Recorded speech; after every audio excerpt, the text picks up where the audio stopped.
Salamat, Panginoon. Salamat. You are Jehovah Rapha, our Jehovah Jireh, our God. Hallelujah. Thank you, Panginoon. Let's worship our God.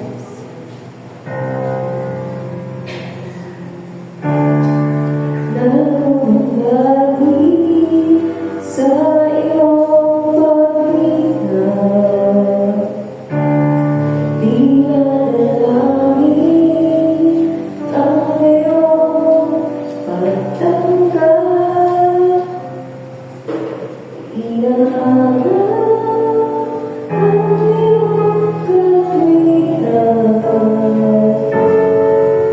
niyayakap ang iyong kalooban.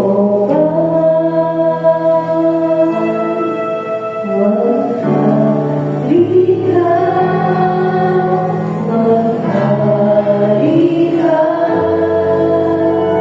Panginoong Jesus, maghalika.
Sa'yo,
Amen. Puri po ang Diyos sa pong muli po ay magandang umaga po sa bawat isa. Maganda po ang ating umaga. Puri po ang Diyos.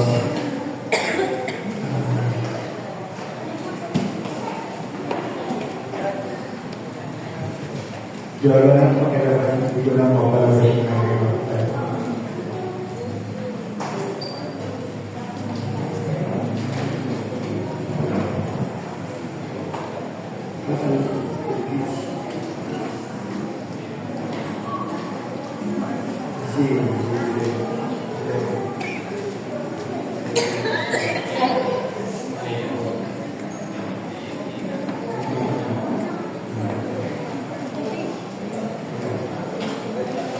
Amen. Uli-uli tayo po ay ito ngayon. Hindi po tayo ng gabay sa Diyos sa oras po. Panginoon, muli po kami ay nagpapasalamat na ikaw po ang nagdako ng aming panyapak sa iglesia mo.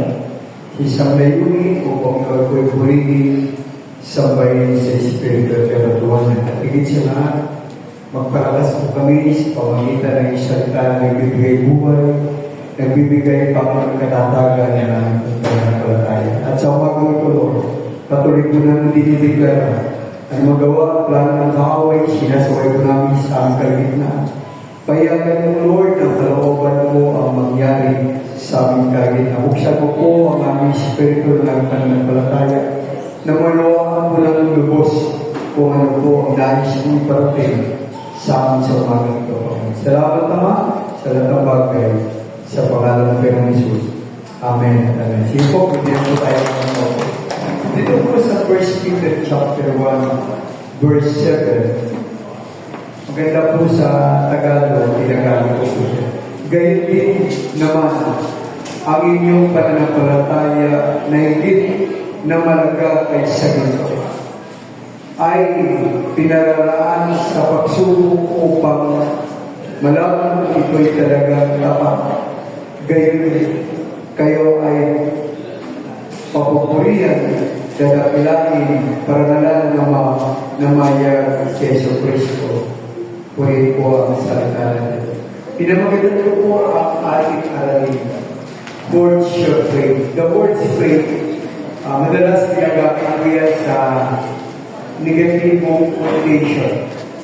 Pero today, gagamitin mo natin sa isang positibong pagpapayag ng salita na sports your faith means sa Tagalog, pandahin ang iyong pananampalataya. Alam mo po, kung meron pong malagang pag-usapan sa pag-aaral, isa po sa malaga, kung paano natin pandahin ang ating pong pananampalataya. Why? Kasi po pananampalataya ang dahilan kung paano tayo nakakilala sa Diyos. At ang pananampalataya rin po ang minawasak ni Satanas sa buhay ng bawat sa atin. Marami na tayo kakilala na sila po ay nag-umpisa na naglilingkod sa Diyos. And some of them bata pa. Pero naglago ng panahon, karamihan po sa kanila hindi po nakapatuloy at nawala na po sa paglilingkod. Bakit po? Hindi po napandahin ng mabuti ang kanilang pananampalataya. Kaya sa umaga po ito, payagan po natin ng Diyos na pandahin ang bawat pananampalataya na meron tayo sa umaga ito. Nakikita mo ba po dyan sa picture? Yun na sayang nakita, no? Black Street, sabi dyan, ang mapa po ay napapanood po ito sa pelikula kapag nanood po kayo ng tagay. Yung tawag ko doon ay Black Street ay inuhubog niya po ang tabak, espada, umitak sa pamagitan po ng apoy. Kaya sabi na po dyan, a Black Street forged metal through fire, hammering and shaping. Hindi po siya tumigil na pagpalo, maayos po ang inorman niyang espada o tabak at pinapadaan sa apoy. Talagang inorma sa apoy para ang pag-mold at pag-shape po ay maging maayos, maging matalas.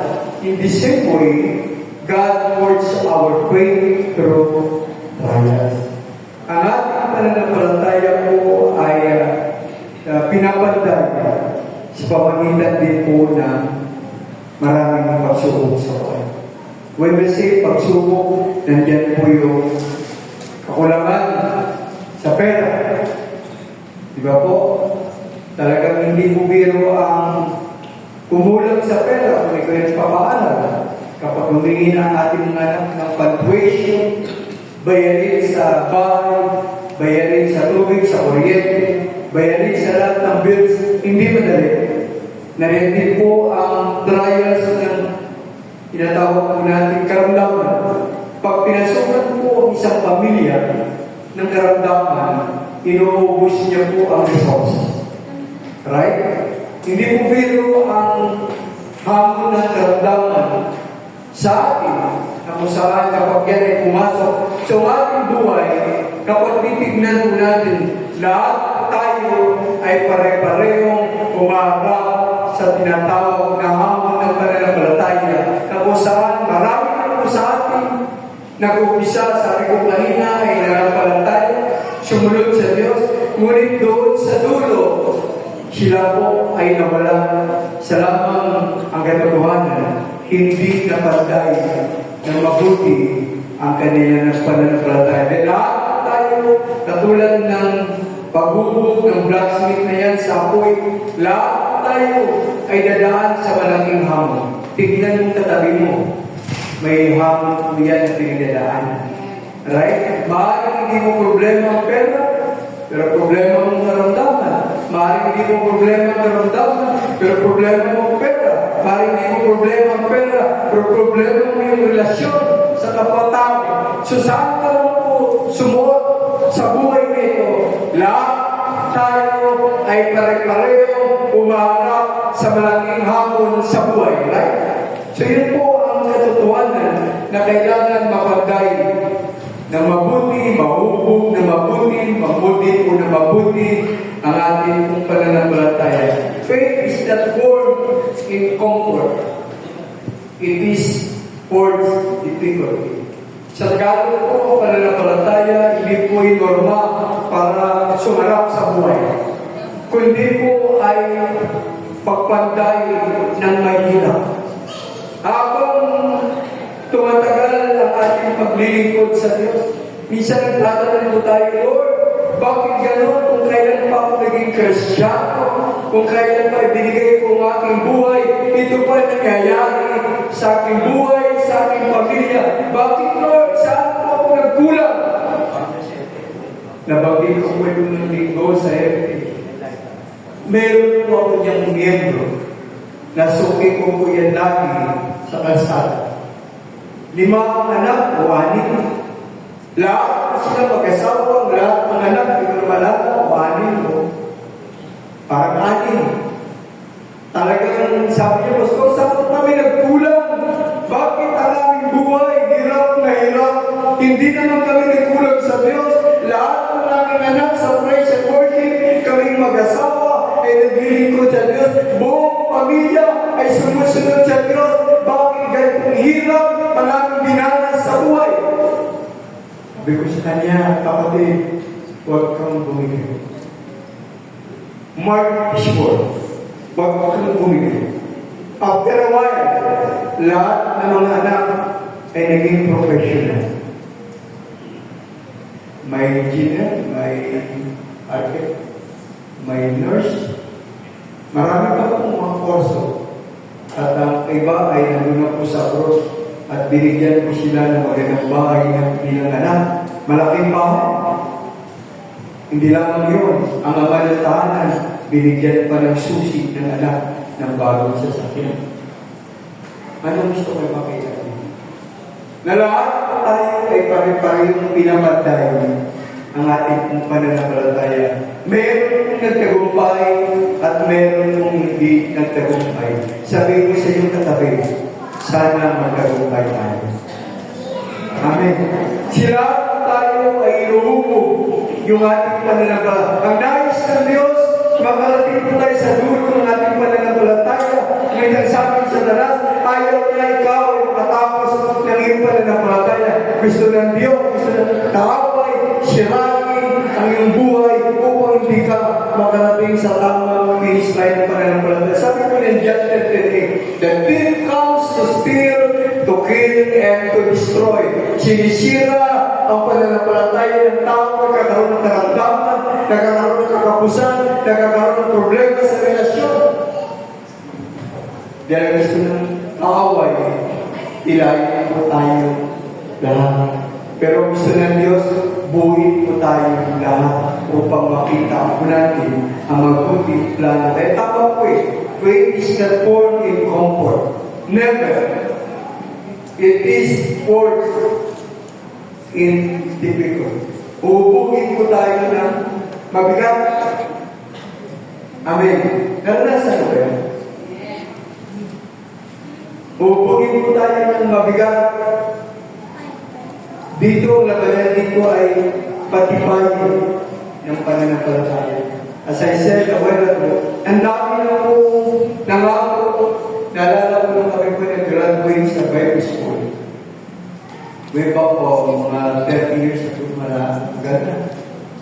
Ang karamihan ng mga klase ko sa Bible School, ang favorite na tanto ko sa Bible School kapag nag-graduation, I will be decided to follow Jesus.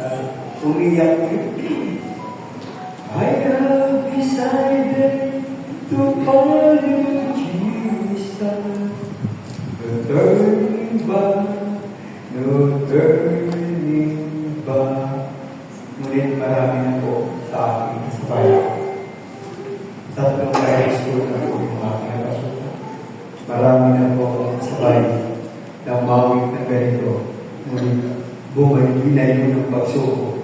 Pagsubok ng kawalan, pagsubok ng karamdaman, problema sa tao, sa mountain, ay nawala na. Ganun din po sa ating mga pamilya, sa ating kaibigan, sa ating kakilala, di ba? Mamaya, babay-bay po natin mabuti ang bagay. So, may mga ilang bagay para bigyan po tayo ng plano pa na weapon para po tayo ay mapantay na mabuti ang ating pananampalataya. Sabi ko dyan, faith must enter the fire. Ang pananampalataya ay talagang isinusubo sa apoy. Pag sinabi kong apoy, just as gold is tested by fire, our faith is also tested through fire. Tama ba po? Talaga naman walang bed and roses. Talaga kapag nananampalataya na basta tao ka, mayroong pagsubok. Lalo na po yung napapaaral, lalo na po yung mga bata na yan, mag-aaral pa lang, magkatapos niya, magkakaroon ng karir, maghanap ng trabaho, maghanap ng kapatner sa buhay, tapos harap naman sa malaking hamon sa buhay. Parang nanak ko ganyan. Sabi niya sa akin, Papa, buti sa dala ko, Papa, paano kung naging dalawang tatlo kami? Kaya kami pag-aralin, pastor ka lang. Sabi ko, alam, piniliin ko naman ang Diyos ko. Kahit dalawa, tatlo kayo, ako naniniwala, kaya kang pagtapusin kayo ng Diyos. Bakit ang sabi ng Diyos? Sa kanyang kamay, wala pong imposible. Tama mo po. So yun po mga bagay na minsan ay tayo po nahirapan. The faith must enter the fire. Yung tinatawag example, the fire in life, ano po yung suffering? Number one, suffering. Lahat naman po tayo nakakaranas po ng suffering sa buhay. Ano po? Ako po ay, ikukwento ko po yung aking buhay. Simula pangilala mo ang Diyos, grabe po ang suffering. Parang makapunta lang ako sa church, naglalakad po ako ng malayo. Dahil ang church ko po Manila. Inaakit po ako ng gabi. Dumadalo pa ako ng midweek. Hindi po wala po yung plan. Papasok po sa kusina, 8 to 5, kalabas po ako ng 5, dadalo po ako ng gawain. Minsan kapag kulang pamasahe, lakad ka na malayo, wala ka pang kanin. Sobrang suffering. Grabe ang suffering. Kaya sabi ko sa aking anak, ikakwento ko na yung aking buhay, pwede yung pelikula. Pag mananalo pa ako. Dahil kung hirap lang ng buhay, baka hindi kayo manalo sa akin. Naranasan niyo ba ang talagang wala? Forced fasting, walang makain.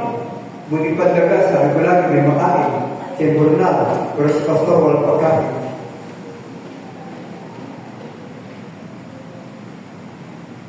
Pero sa araw, hinihingi kay Lord, ang lahat ng hirap na ito, ang lahat ng pasakit na ito na aking naranasan, ipadanas mo naman sa akin ang maluwag at maayos na buhay. Hindi naman po ako binigod na Diyos.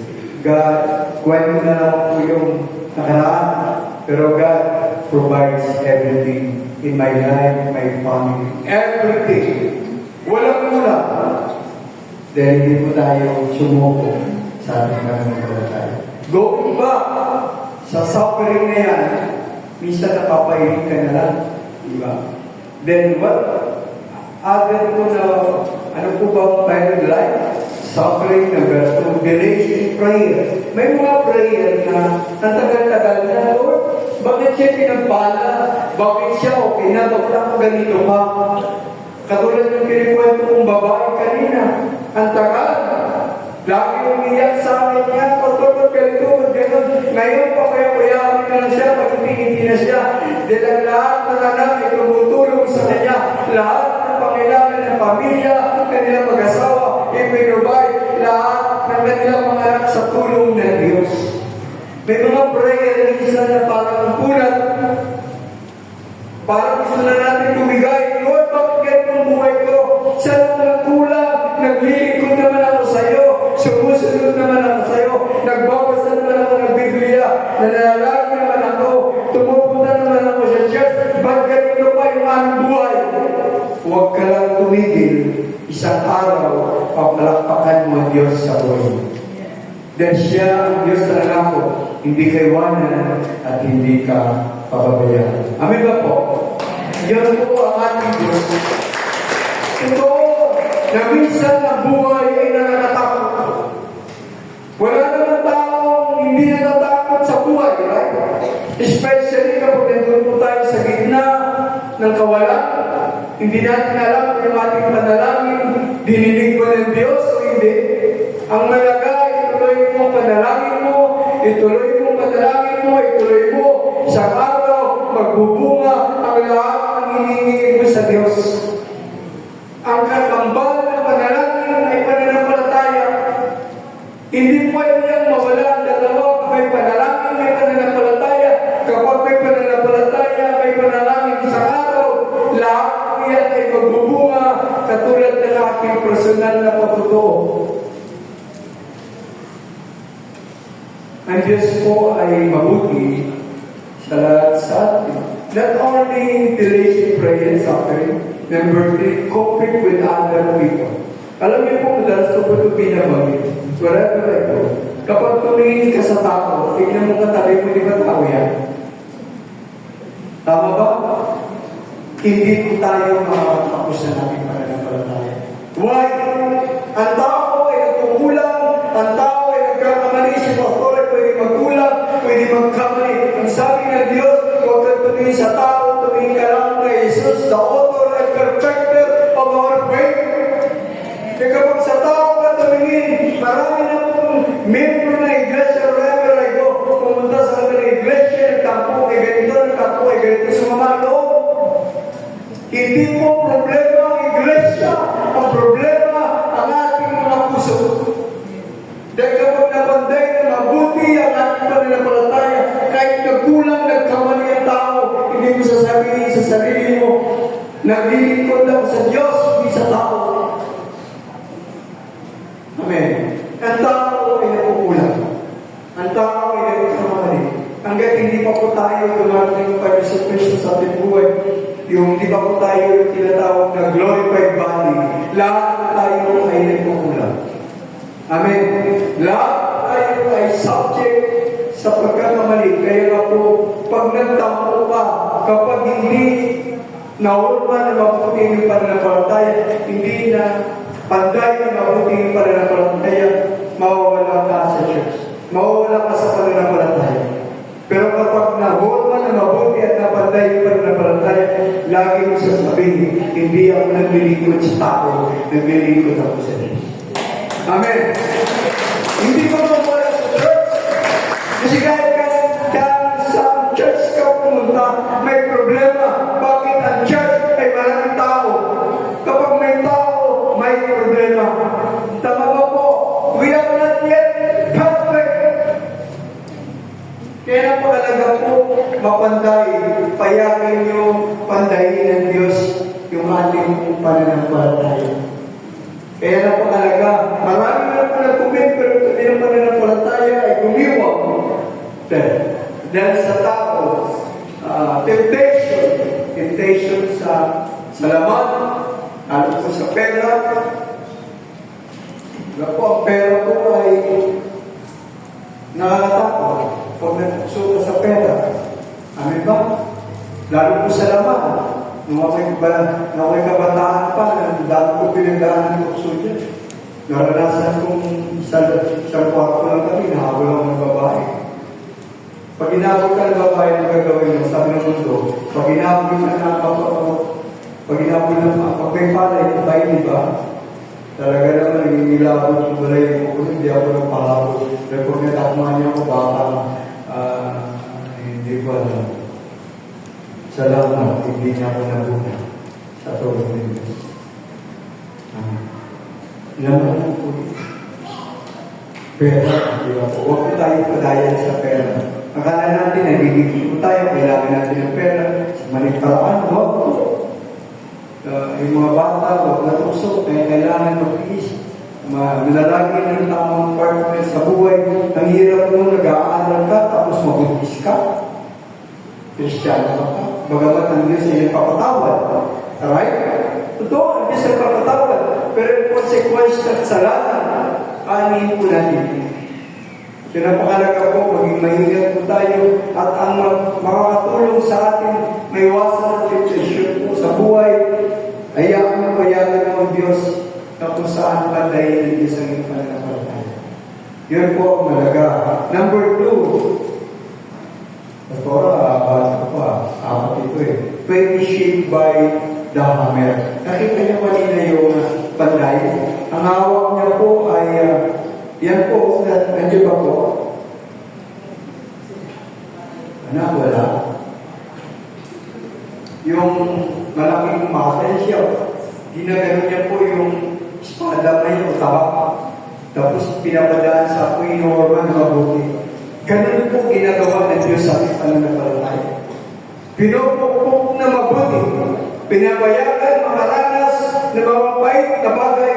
Pinaranas anong bagay na minsan hindi ko natin maintindihan.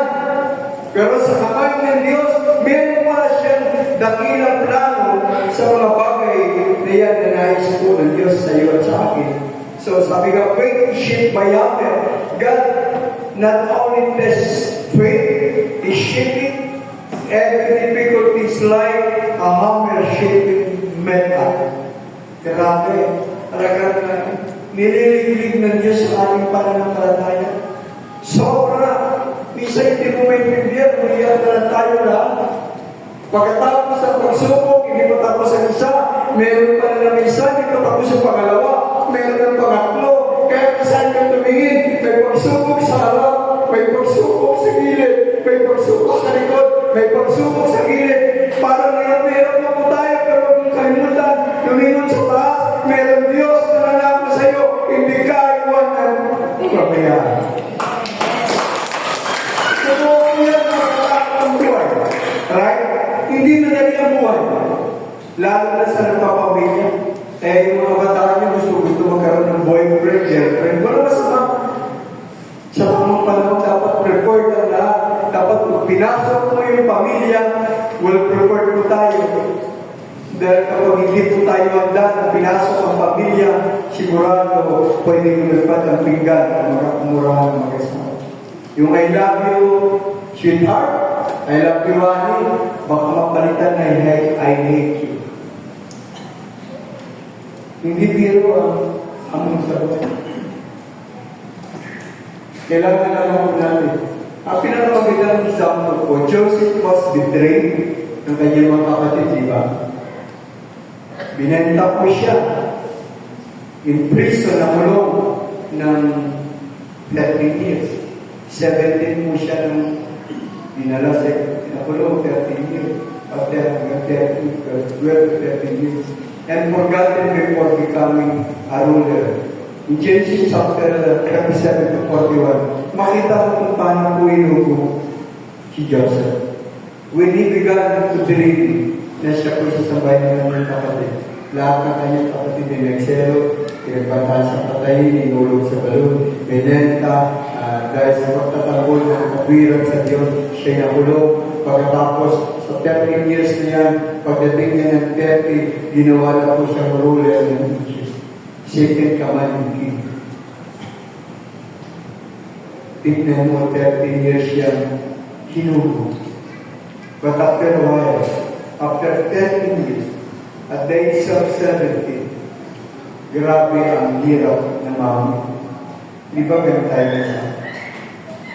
Tulad yung kwento kong babae. After several years, ngayon pawaya-waya na yung hirap niya dinahin sa akin. Yung hirap niyang naranasan sa buhay na maraming luwag pumatak, maraming kahirapan at pinadala, halos walang makain.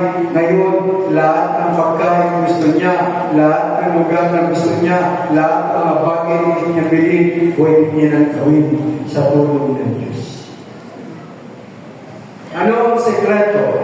Kailangan tayagan mo ang Diyos na mabuti, pantayin na mabuti ang iyong pananampalataya. Ang malaking tanong, panday na ba ang iyong pananampalataya? Matibay na ba yan? Pag na-shake ba yan, mananatili yan? Hello? Sabi ng aking kaibigan, thank you, madam. Siya na po kayo sa boses ko, minsan bumigay. Nag-conscious siya kung gawin. Biro lang po yun. Sabi ng aking kaibigan, alam mo, Pastor George, ang pinagdaanan mo pagsubok sa paglilingkod, signal ng garden. Marami na akong mga pastor na nakaranas ng signal ng pregnancy. Pero yung pinagdaanan mo sobrang signal ng garden. Siya po rin sabi niya, during the time, mabalik-balik na po ako. Tumata po sa sakit ko, pakaramdam ko, papagana ko, nakakalapit sa bahay. Dahil sa sobrang pressure is because of problem na pinagsabay-sabay ng away sa buhay ko sa akin. But I stand firm before God.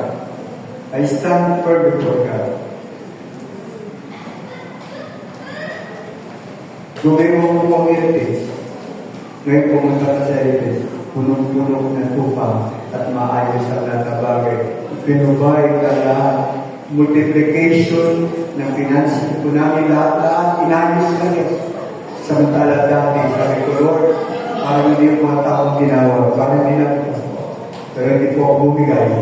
Ngayon nakita ko po ang lahat ng bagay na ginawa niya. Ano po ang kwento ko? Na kung saan katulad po ni Diyos. Sabi niya po dyan, no, each trial was God shaping His character and faith. Inuhubog po yung ating character, ang ating pananampalataya. Huwag kang tampo ng tampo, huwag kang balat sibuyas. Kasi maraming Kristiyano, balat sibuyas pa rin, kunting kantilang ng tao, kunting kantilang na ninuman, bumibigay. Tapos sasabihin sa church, pwede yan. Pati church na dadamay ka. Kaya nangyayari, di pa doon. Kaya kapag yan ang nangyari, kaya naman hindi ka kulala. Bakit po? May kwento nga po yan eh. Nung lumipat siya ng church, kala niya lalago siya. Nung pumunta sa kabila, mas lalo siya naging problema. Masakit na po ito sabihin, walang perfectong iglesia. Amen. Tignan mo tabi mo, tignan mo si Pastor. All of us are not yet perfect. Tama ba po? Any time of the day, all of us, pwede po tayo magkulang sa Diyos. Pero kailangan, ang malaga, sinishape po ng Diyos. Si Joseph po, sinip yung kanyang tao. Inubo. Nung umarap ko yung kanyang mga kapatid na labisa, gusto niyang gumanti. Siya ginawa sa kanyang mali.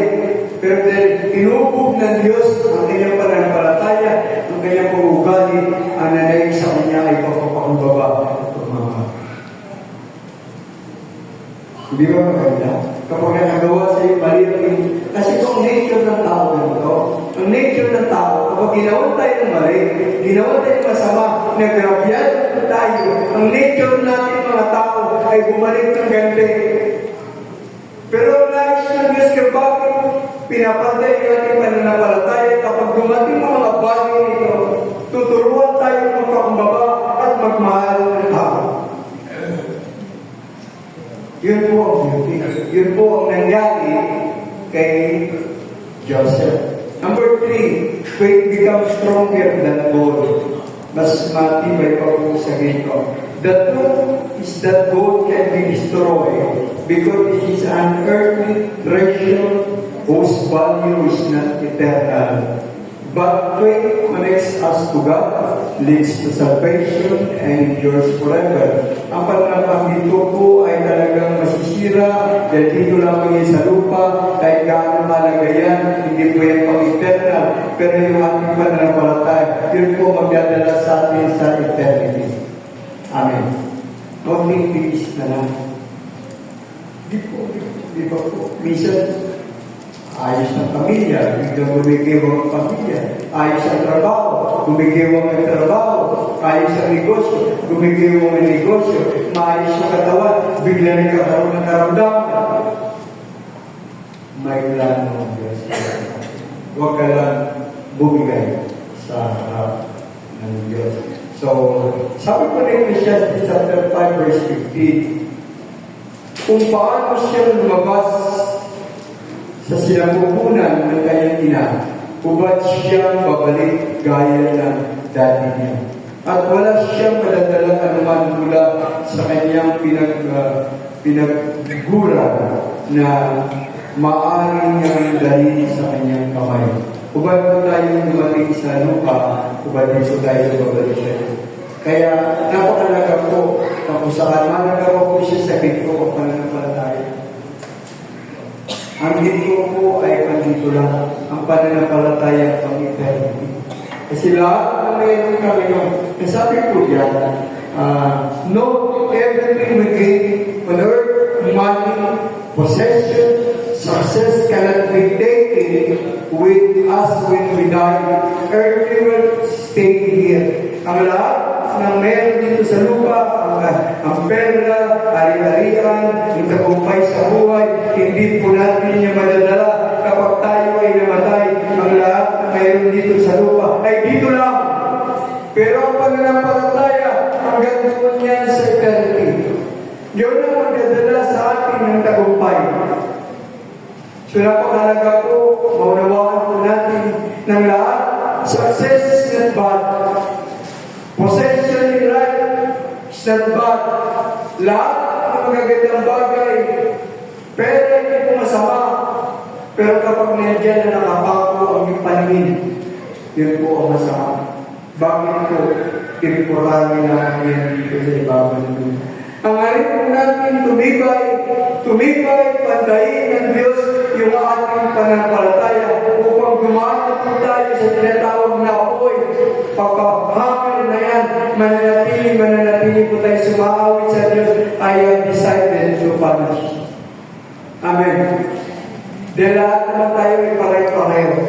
Nakakaranas ng iba't ibang uri ng problema sa buhay. So, napakalaga po. Last. Natatapos sa trabaho. Hindi sa conclusion ko muna. Lagi ako tinibignan na ng may bahay. Isa. Bilis na lagi ka sa kanya. Dogi naman ako. Mansaman lang ako pumunta na dulma tapos bibisa. Okay na sa edit, pinitay times naman ako doon, pero nag-isang oras pa rin po. Last but finished product brings glory to God. Kapag napanday, ito na po yung napanday niya ng pananampalataya, ang ating pananampalataya, ito na po. Magbibigay ang finished product brings glory to God. Nagbibigay naman siya. When faith is fully forced, napanday, talagang buo na pagpanday, matibay na pagpanday, nahuhog mabuti, na-shape na mabuti ang iyong pananampalataya, it becomes number one, strong. Makailan mangyari sa pagsubok, kaya natin yan. Kung papayagan ng Diyos ang isang hindi magandang bagay sa buhay mo, tiyakin mo, kapag yan ang tiyakin ng Diyos, meron gagawin ng Diyos na imalak. Hello? Nakakatakot ang mga bagay, right? Pero kapag yan ay nangyari, dahil pagsunod, pagpanday na imalak, expect one day of your life, itataas mo yung kamay at nagpapasalamat sa Diyos. Matapos ka na pala napapaaral ka na naman. Amen. Nakakapagpapayag ka na sa bahay. Ako po itong buwan dahil bayad lang mo yung aming bahay. Hirap kayo ba yun? Bayaran mo. Kasi yung mga bahay namin, bayad lang mo yun. Sa phase 1, yun na, nag-aaral po kami ng phase 6, downgrade po kami doon. So, another bukol na naman. Pero salamat, binayaran na namin. Ang Diyos po yun. Sabay-sabay ang sasakyan, sabay-sabay ang bahay, sabay-sabay ang pag-aaral ni Gideon, but God still good. Hindi ka madali. Kasi, sabi niyo po, when faith is fully formed, it becomes strong. Titibay po tayo. Tignan mo katabi mo, matibay ba yan? O reklamo ko yan? Dalawa yun eh. Kapag nawawala ng tao, kaya natin yan. Ito, kaya natin lang. Kaya mo, isa tayo. Kahit ba, ulam natin ay ganito lang. Isa, isang araw, pagkitigman din natin. Isa lang muna. Ang malaga, nakakayo tayo. Ang malaga, may kain lang. Isa muna tayo. Isang araw. Pero kaya puro ka na reklamo na. Ganito lang buhay mo. Ganito lang pipili ko sa kaldo. Hindi ka na magbabago. Dito na may buhay natin. Dito na lang ang buhay natin. Kapag ganito po tayo, ibig sabihin, hindi po napanday ang ating pananampalataya. Amen. Kapag ikaw ay reklamo pa, na tao, na Kristiyano, meaning, kailangan papandayin na matibay ang ating pananampalataya. Then sa panahon, ang isang tunay na Kristiyano, sa panahon ng pagsubok, ipapasalamat sa Diyos. Lord, salamat sa araw, babaguhin mo rin ang aking buhay. Hindi ba mo nakikita ang mga bagay nito? Ngunit ako, Lord, nagpapasalamat sa araw. Gagawin mo bago, maging papapala ang aking. Number 2, unshakable. Hindi ka madaling pasway. Wali ba ito ng church? Dito po ko lagi natatawa eh. Lipat sa mga tao. Walang problema ang church. Sabihin mo sa katabi mo, walang problema ang church.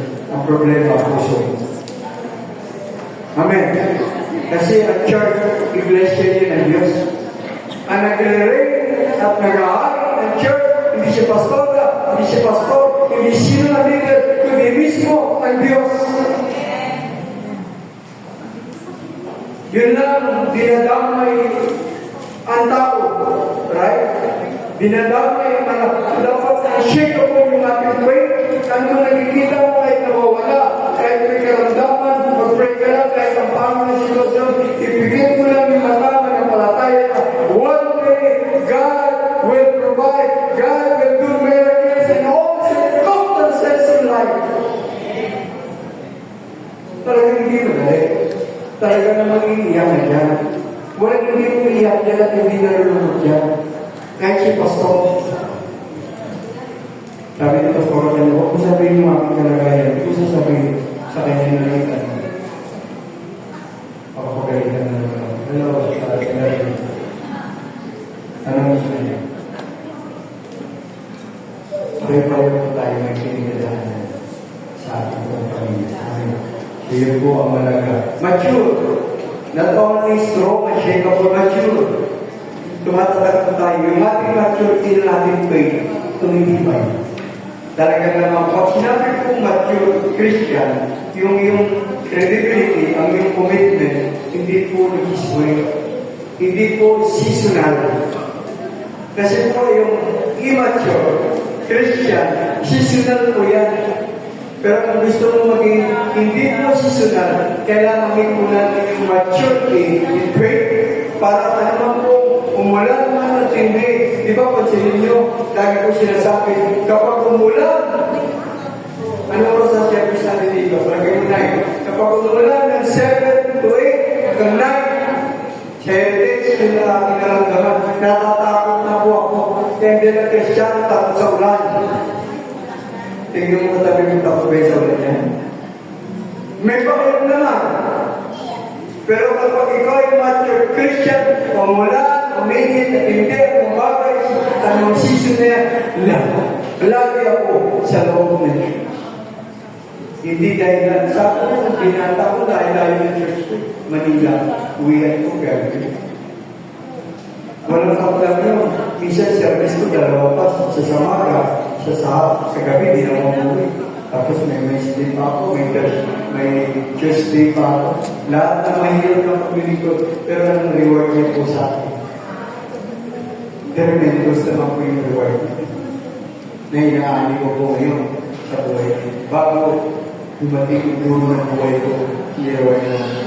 Job chapter 23, verse 10. Sinabi ko ito niyo, ngunit alam niya, ang daang aking tinatahak. Alam niyo po siya, di ba grabe po subo?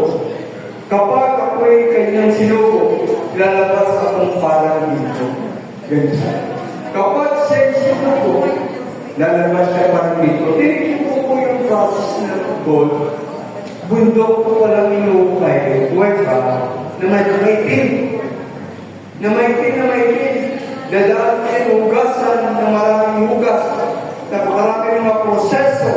Tapos dadaan ko yan sa apoy. Na napakainit. Ulit migration. Tapos pagkatapos hugasan ulit, maraming hugas. Tapos dadaan naman sa apoy. Tapos paglabas ng lantay na dito na maganda. Kapag ganun tayo Kristiyan isang araw. Kaya sabi niya kanina, sa hindi natin, the finished product brings glory to God. Kapag napanday ng tunay ng iyong pananampalataya, napaparagala ng Diyos. Bakit? Lumaganda na rin ang buhay mo at buhay mo. Hello? Kaya payagan po natin pandayin ng Diyos yung ating pananampalataya. Ang ganda. Sa akin pong pagtatapos, sabi diyan, the world is facing many challenges.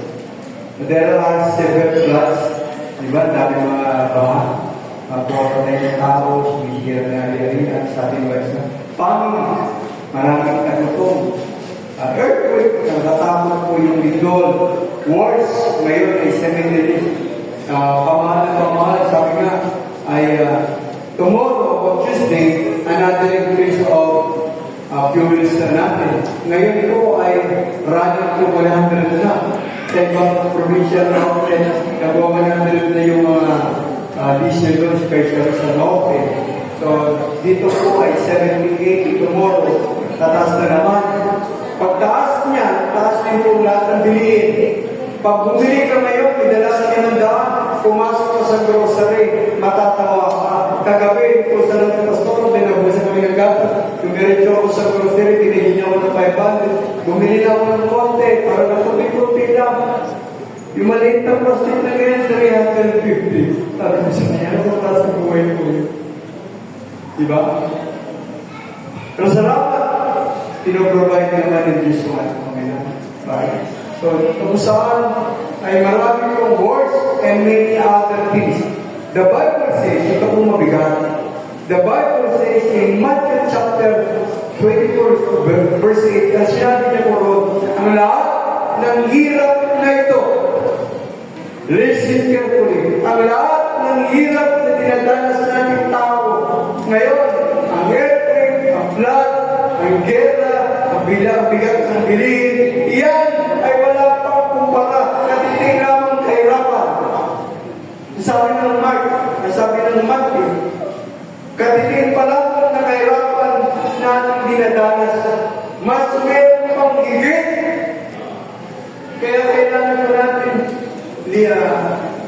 Pandayin ng Diyos yung ating pananampalataya.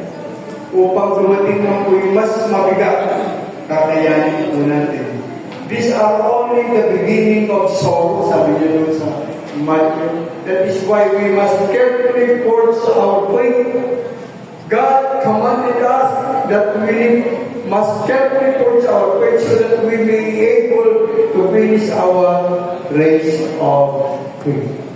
Kailangan mapantay na mabuti upang matapos natin yung ating pananampalataya. At katulad ng ating patutuwa kanina, nung ako ay nasa Bible school, 10 years ago or 4 years ago, I am decided to follow. 23 ko po lang ng aking mga kabatsmin. Ilan na lang ako kami natitira sa ang iba nag-negosyo na. Ang iba ayaw na. Kasi nga, ang hirap ng pastor. Lalo na kapag ang asawa mo hindi mo kapuso, sasabihin sa'yo, Bible study ka, papunta-punta ka dyan. Mabubuhay ba tayo dyan? Mabubuhay ba tayo sa pagtuturo mo sa salita ng Diyos? Kaya mo papakainin ang anak mo niya? Pero yung pastor ay iba. Nung ako'y tinanggap ko yung calling, pinapili ko po siya. Anong gusto mo? Dollar o Bible school? Hindi nag-aabot ko yun. At papasok na ako ng 1 week na papasok na ako sa Bible school. May sabi niya sa akin, tandaan mo ito, Diyos. Ang Diyos mo sa Lord ay gusto sa Pilipinas. Piliin mo sa Bible school. Kung ikaw ay nasawa, ang pipiliin mo dollar o Bible school?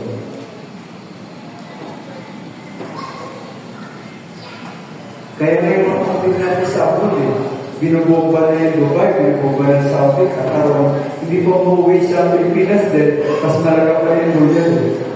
Takot dito mabuhay. Sabi ko sa niya, sabihin mo sa pamangkin mo, umuwi na, magpalista na siya, kaya siya buhayin dito ng Diyos, baka tamaan siya ng buong magpapanginayang ng duyan. Kaya, in result, nabigyan namin ang walang Diyos. God provide for all naman niya na magandang poso. Nabigyan naman kami ng brand new sasakyan. Ngayon, pangalawa na yan. Bigyan niya na lang niya. Nabigyan naman kami ng isip ng bahay. Dahil pinili natin, hindi ang dollar, kundi ang pagpili. I'm not saying God is not bad, but no, that is my personal testimony. Ang dollar kailangan natin, talaga yung picture ng word mo. Diba? So, pwede ka naman mag-abroad, pero huwag ka na pumunta sa Middle East mo. Kasi baka tamaan tayo. Sa ilang naman ang lugar. So, sa mga pagpong ito, kamusta po ang ating pananampalataya? Napantay niya ba po yan ng mga o kaya naman pagpantay? Ay, wala tayo po ngayon. Alam mo, nagkakit na yung papawag ko, hindi ko bakit natin mga manalangin na naman po tayo. Lagi na po natin tandaan. Lahat po tayo ay parang yung umarap sa karamihan. Payagan mo ang Diyos padayin ng pananampalataya. Paano kung dahin ang pananampalataya po? Simple naman po. Manalangin ng tama. Basahin ang salita ng Diyos. Dumalo sa church. Every Sunday. Kung maglibag ka man, laban na. Kapag ginawa ko yan, sigurado, mapapanday na mga Amen. Katulad ng mga kapatid ko. Kahit wala akong makain, naalala ko ng araw na yan. Dadala ko sa church, kakain lamang ako ng hamburger kapag sweldo. Kapag hindi sweldo, nandun lang po ako sa malayo. Totoo po ito. Kasi po, breadwinner si Pastor, ako tumutulong sa aking pamilya. Pag bumibili ako ng damit, nagpapalam ako sa aking magulang, nagpapabawasan ng support. Pag walang sweldo, nandun ako sa malayo. Natigilan po ko sa nila na pag nagpuya sila, lunok na din po ako laway. Subukan mo, nakakabusin yung laway. Laway na. Salamat sa Diyos. Yun po ay bahagi kung paano niya po pinanday ang aking pananampalataya. Kaya sabi naman ng kaibigan, Pastor, lumahan ka sa signal ng berde na yung magsubok sa kapapasok. Ngayon, salamat. Kung di ako inuubog ng Diyos, baka isa ko siya nagsabi, surrender. Lord, salamat ulit. Payagan mo Banal na Espiritu, na pandayin ang aming pananampalataya. Ano mang pagbalak, ano mang paghihirap, tulungan mo po kami, Panginoon, maging matatag. Ano mang karamdaman, tulungan mo po kami manampalataya na ikaw ang aming Jehovah. Ano mang pong kaglulumiyanan sa relasyon ng tao, mag-asawa mo, kaibigan mo, kapitbahay, God, ikaw ang aming principles. Turuan mo po kami magpatawad, turuan mo po kami magpakumbaba upang lumabas, makinan ang aming pananampalataya tulad ng dito. Hindi po namin kaya ito. Ikaw lang ang kami kakayanan na gumawa sa buhay namin ang mga bagay. Siyo kamay po namin pinapasak mula sa buong Panginoon Iglesia hanggang sa lahat ng miyembro. God, ubugin mo po na mabuti. Ubugin mo ng mabuti. Ubugin mo ng mabuti ang aming pananampalataya. Upang anumang hamon ng kawalan, hamon ng karamdaman, hamon ng katapusan, hamon ng relasyon, mananatili po kami tapat at naglilingkod na hindi mo masira ang naaway namin. Salamat, Ama. Salamat sa lahat ng bagay sa pangalan ng Jesus. Amen.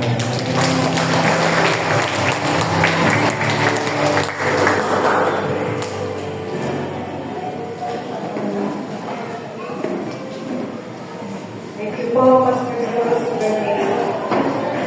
Bago po tayo magpatuloy, we just want to welcome newcomer, Sister Leia Vicente. Ano po ba? Pakitayo nga po, Sister Leia. And Zia Vicente. Zia. Welcome kayo sa lawain ng Panginoon. Kuya Diyos, sana ito ay pasimula every Sunday na makatid kayo na lawain kayo. Kuya lang kayo sa buhay niyo. Nawa matatuloy ang Panginoon Jesus sa church kayo. Pwede na kayo ako. Kuya lang kayo. Ang bago po ay tuloy. Pinanit na si Pastor. Last Sunday, right after the service, kami nagbibigan ng balita. Yung brother-in-law ko po ay nandun sa Panginoon. Buti na lang po, nalaman po after the service. Pero po rin ang Panginoon po dahil siya ay tumanggap sa Panginoon Jesus. Siguro po yun ay mga 3 years o 4 years ago na siya ay nakaranas ng karamdaman. Siya po ay lumapit sa Panginoon, tumanggap siya. At in-extend pa ng Panginoon ang kanyang buhay siguro po mga 4 years bago siya tinunan. At yung mga anak niya na nasa Pagpasa, dalawa po hindi na kauli. Isa nasa Abu Dhabi at yung isa naman ay nasa Norway. Nakuuwi gagawin din ng Middle East. Kaya sabi niya pa uwiin ko, hindi ko nila nakita na nilibig yung kanilang ama. So they were driving outside the country, pagbiyak sila doon. Wala sila magawa kasi po suspended ang mga flights noong time na yun. I don't know ngayon kung open na ang pagbiyahe. Pero salamat sa Diyos ay ang pinagin naman po nila na naramdaman na ang comfort sa mga panahon na ito. Kaya po mga kapatid, minsan hindi biro ang pagsubok sa buhay ng tao. Pero bakit po tayo sa ating Panginoon Diyos? And finally, sinanong ni Pastor, anong kalagayan ko? Kung nabalita po natin before, siguro po kung sa tulay, that was January 18, ay ako po ay undergo ng endometrial biopsy. At ang po noon ay sa Tagalog pa. Ang result po noon ay benign. But after that, akala ko okay na. Pero nagkaroon pa ako ng spotting, minsan-minsan bleeding. So nagpa-check up pa. Ilang buwan po ako umiyak, lumulubog sa Panginoon. Every night halos. Binabi ko po ako paglapit, pagpupuri, pananalangin sa Diyos. And then last Saturday, pinilit na niya ako pa-check up dyan. Sabi ko,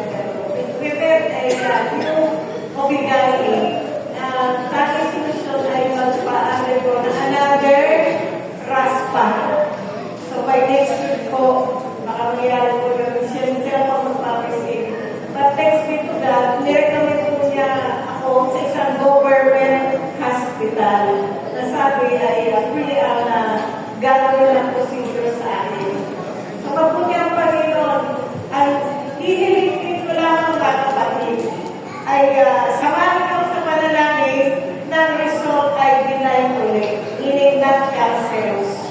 And then po ba, yun po hihigis na niyo. Samahan niyo po kami sa panalangin at naniniwala naman ako na lahat ay inayos ng Panginoon sa buhay ng mga isa. So, to God be the glory. At ang Panginoon po ay laging kasama sa lahat ng uri ng pagsubok na nangyayari natin sa buhay. We are victorious in every trial. Kagaya po na sinabi, pinapantay yung pananampalataya natin. Ito ay shape. Upang lalo tayo magamit ng Diyos sa kanyang kalawalhatian. So, pray na Panginoon ko na bilang glory. Amen.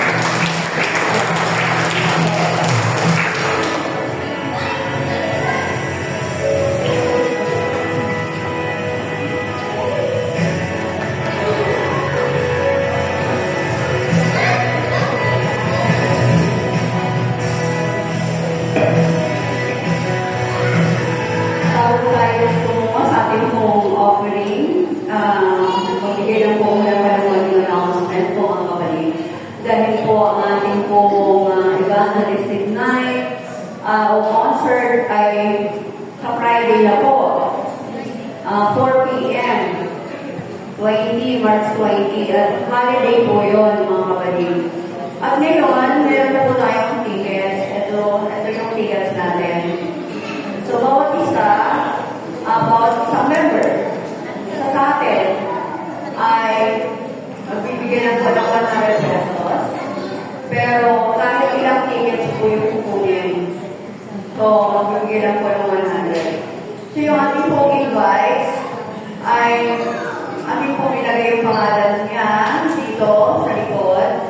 Ipuputulin po natin, ibigay natin sa kanila yung isang ticket. Ang sasabihin po natin is, ibigay po natin sila. Kayo po yung magbabayad, pero sila po, free, hindi po natin sila magbabayarin. So, meron na po ba kayong invites? Meron na po ba? Pwede kayo kumuha na kahit ilan na gusto nyo. Para hindi lang po isa. Para po sure na meron po tayong madadala. Dahil po, intentional po ito po ay gagawin po natin para po sa Panginoon, magpagdala po tayo ng mga hindi mananampalataya. Sa concert po na gagawin po natin sa March 20, Friday, 4 p.m. Kahit po pati yung mga backslider, yung mga matagal na po nga hindi na po tumatalo, hindi po natin invite.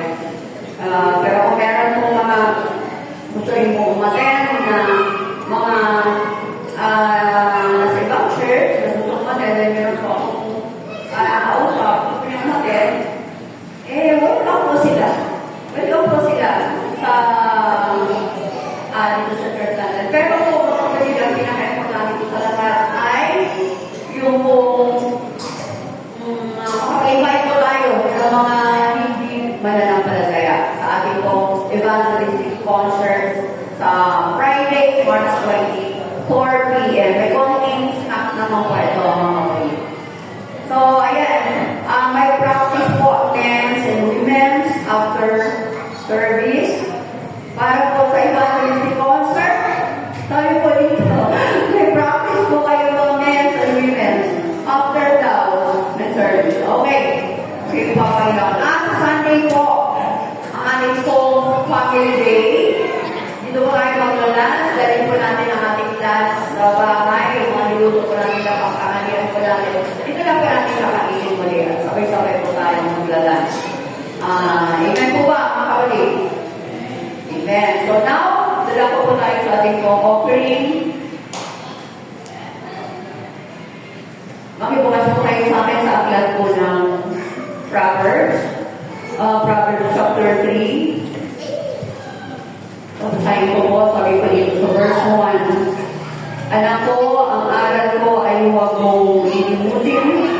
Lahat ng aking utos sa isipan mo'y itanim. Upang araw mo'y tumagal, tumaba ang iyong buhay, at maging masagana sa lahat ng kailangan. Unahin, ang sabi ko, paragalan mo si Yahweh sa pamamagitan ng iyong mga kayamanan. At mula sa iyong pinakamainam na ani, siya ay iyuring anlugan. Sa gayon, kamalik mo ay lagi ng aapaw, sisindan ng inumin ay hininga ang tuyuan. Praise God. Nabanggit po kanina ni Pastor, yung meron yung sasabi, Bible ka, mabubuhay ka ba dyan? Pero dito po sa salita ng Diyos, ang sabi po ni Lord, ay ang sabi po, ang araw mo ay tatagal, kung hahaba ang iyong buhay, at maging masagana sa lahat ng kailangan. Salita po ng Panginoon yan. Tunay po, ang sabi ko niya, anak ko, huwag mo lang limutin ang aking mga utos. Sa iyong isipan ay ipitanin. Then, parati po natin parangalan si Yahweh sa pamamagitan ng ating mga kayamanan. Pangaralan siya sa pamamagitan ng ating pong pagkakandog, pagbibigay ng ating pong kasampumalangin. Bakit po? Dahil po, tayo po ay pinagkalooban na ni Lord lagi ng lahat ng ating mga kailangan. Amen? Binigyan na po niya tayo. Ang lagi gagawin na lang po ni Lord ay parangalan siya, pasalamatan siya sa lahat po ng kanyang binibigay.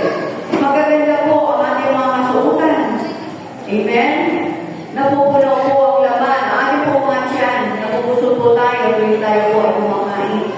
So, hindi po kaya naman nagkukulang si Lord sa amin. Lagi po siya nandyan. Lagi po niya tinutugon lahat po ng ating pangangailangan. Amen po ba? Baka hindi lang po natin naramdaman, hindi lang po natin po yung tinignan. Pero lagi po siya nagkakaloob, hindi po siya nagkukulang. Binibigyan na po niya tayo at patuloy po niya tayo binibigyan. Ang tanging gagawin na lamang po natin mga kapatid ay siya po ay lagi po natin parangalan. At isa po dyan sa pagbibigay ng parangal ay yung ating pong pagbabalik na ating pong isang makaki at pagkakandog bilang pasasalamat sa kapapatan at sa patuloy ng pagmamahal ng ating pong Panginoon at sa pag-iingat niya sa atin. Amen? Amen po. Palapakan po natin si Lord. Praise God. At tayo po ay na po sa malangin. Panalangin po natin ang ating pong isang pamahali, ating pong mga handog, ating pong dadalhin sa Panginoon. Praise God. Sa ating amang banal, Diyos na mga bagay. Patuloy kami ng papasalam, Lord, sa iyong katapatan. Sa patuloy mong pagbibigay sa amin na lahat ng aming mga pangangailangan. Sa protection, Panginoon. At sa pagpapagaling mo sa aming pong mga karamdaman. Sa pagtugod mo sa aming pong mga hinihiling. Salamat po, Panginoon. Salamat po, O God, dahil po ang iyong mga anak, O God, na magdadala na sa pumahagi at mga handog, Lord. I-bless mo po ang kamay ng bawat isa. I-bless mo po, Panginoon, ang hanap buhay ng iyong mga anak. Ang pangalan, bawat aanan ng iyong mga anak, O Lord. Patuloy mong pagpalain, Panginoon, financially, O God, emotionally, spiritually, Lord. Patuloy, Lord, maranasan ang iyong katapatan sa aming pong mga buhay. Dalangin po namin ng Diyos ang bawat kadagal malilipon. May ipon or malilipo, Panginoon. Ito po ay pagkaamit, dito po sa gawain. At mga pangailangan ng iglesia ay matugunan na God. Kailangan namin ng bagong malaking TV. Kailangan namin pa po mga kailangan, Panginoon. Hallelujah. Para, Lord, mapatuloy ng may malalanap ang iyong mga salita. Kaya, nagpalamang, O God, kaya kami magpasalamat sa iyong matapatan, sa patuloy mong pagbuhay ng ating mga needs ng iglesia ito. In the mighty name of Jesus, we pray in Jesus' name. Amen.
ng isang napakalalang kanta ng sapat na hindi pa.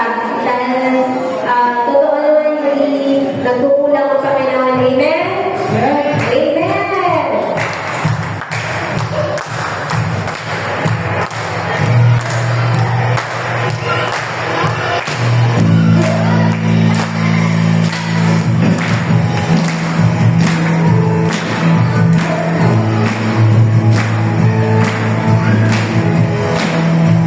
Oh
niyo kami pinapatawad.